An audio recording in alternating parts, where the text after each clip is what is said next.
और ये सब क्या रहस्य है? तुम पक्षी के रूप में परिवर्तित होकर जहाँ भी जाते हो वहाँ तबाही लाते हो।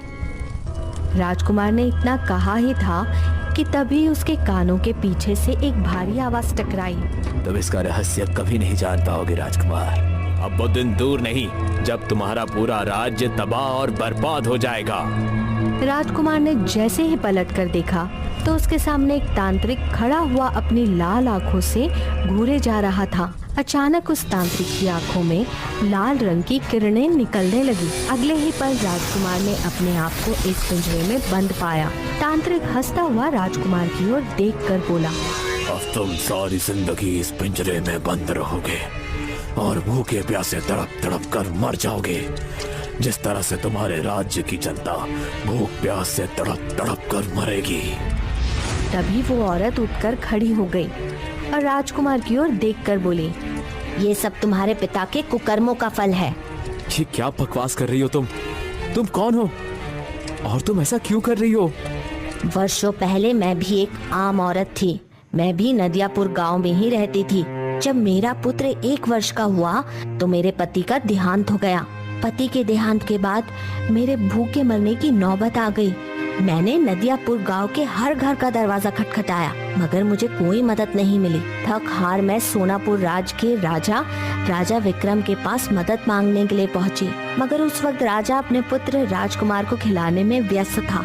वो मेरी बात सुनकर क्रोधित हो गया और उसने मुझे धक्के देकर अपने महल से बाहर निकाल दिया। ये देखकर मेरा संसार सब मोह भंग हो गया और मैं जंगलों की तरफ निकल गई। तब मेरी मदद इस तांत्रिक ने की। मुझे काला जादू करना सिखाया। मैंने काला जादू की शक्ति के बल पर अपने पुत्र को इतना शक्तिशाली बना दिया है कि वो किसी का भी रूप धारण कर सकता है। पहले मेरा पुत्र बाज के रूप में नदियापुर गांव गया और फिर उसके बाद राजा के महल में। जिस तरह भूख और प्यास से मैं और मेरा बेटा तड़पे थे, उसी तरह से मैं तुम्हारे राज्य के हर गांव को भूख और प्यास से तड़पा दूंगी। हम माँ बेटे की भूख देखकर जिस तरह से तुम्हारा पिता देखकर भी अंधा हो गया था ना, और नदियापुर गांव के लोगों ने भी हमारी भूख और प्यास को अनदेखा कर दिया था, उसी तरह मैं उन सबको वास्तविकता में अंधा बनाकर छोड़ूंगी। उस औरत की बात सुनकर राजकुमार अशोक बोला, तुम्हारे साथ जो भी हुआ है वो गलत हुआ है। मैं अपने पिता और नदियापुर गांव की तरफ से तुमसे क्षमा मांगता हूँ। तुम्हें क्या लगता है मैं इतनी आसानी से क्षमा कर दूंगी? नहीं, मैं उन सबको तबाह और बर्बाद कर दूंगी। तभी अचानक राजकुमार अशोक के कपड़ों में छुपे हुए खंजर से एक इंसानी आवाज आई। राजकुमार, इस औरत और उसके बच्चे के ऊपर तांत्रिक ने काला जादू कर रखा है। इन माँ और बेटों का दिमाग स्वयं इनके बस में नहीं, बल्कि उनकी सोच पर इस तांत्रिक ने कब्जा कर रखा है। देर मत करो, इस खंजर को शैतान की मूर्ति के ऊपर फेंक दो। राजकुमार ने बगैर देरी किए हुए अपनी जेब से खंजर निकाल लिया। खंजर देखकर तांत्रिक चीखता हुआ बोला, ऐसा मत करो। मगर राजकुमार ने तुरंत वो खंजर शैतान की मूर्ति के ऊपर फेंक दिया। अचानक मूर्ति में एक धमाका हुआ और वो टुकड़े टुकड़े हो गई।